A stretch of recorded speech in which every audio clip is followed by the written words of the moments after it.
बिस्मिल्लाहिर्रहमानिर्रहीम, अस्सलाम वालेकुम। A1 टीवी के साथ मैं हूं अदील मुमताज। मैं हूं राशिदा मुनीर। नजर डालते हैं हेडलाइंस पर। सऊदी वलीयत का सऊदी अरब में कैद पाकिस्तानियों से मुतल्लिक बड़ा फैसला। मस्जिद नबी में हंगामा आराई के इल्जाम में कैद तमाम पाकिस्तानियों को रिहा करने का हुक्म। वजीर आजम पाकिस्तान शहबाज शरीफ ने गिरफ्तार पाकिस्तानियों की रिहाई की दरख्वास्त की थी।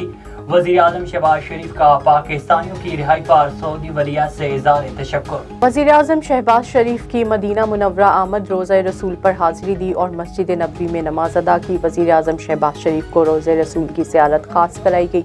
वजीर आजम की ओहद के शोहदा की कब्र मुबारक पर भी हाजिरी। वजीर आजम की सऊदी वली अहद मोहम्मद बिन सलमान से मुलाकात। दोनों रहनुमाओं का दो तरफा ताल्लुकात को मज़ीद बुलंदियों तक पहुँचाने पर इत्तफाक। शहबाज शरीफ कुछ देर में वतन वापस रवाना होंगे। चेयरमैन PTI इमरान खान कहते हैं कि मुल्क का सबसे बड़ा डाकू वजीर आजम बन गया। ताकतवर डाका मारता है तो उसे NRO मिलता है। इंसाफ न होने से पाकिस्तान पीछे रह गया। चोरों का टोला मुसल्लत रहा तो सारी कुर्बानियां रायगान चली जाएंगी।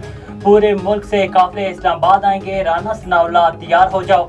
इमरान खान का सियालकोट में तलबा और वकला कन्वेंशन से खिताब। PTI की लॉन्ग मार्च की तैयारियां। लॉन्ग मार्च का आगाज नमाज जुमा के बाद लिबर्टी चौक से होगा। मार्च के शुरुका रात शादरा पर कयाम करेंगे। हफ्ते की रात गुजरावाला रुकेंगे। गुजरात सराय आलमगीर चेहलम के बाद मंगल को रवात में पड़ाव होगा।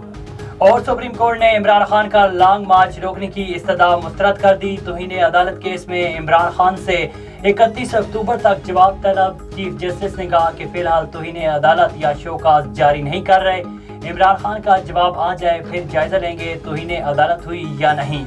हेडलाइंस आपने जानी। A1 टीवी से फिल वक्त इतना ही। मजीद खबरों और अपडेट्स के लिए देखते रहिए A1 टीवी। A1 टीवी, सब पे नजर, अंदर की खबर।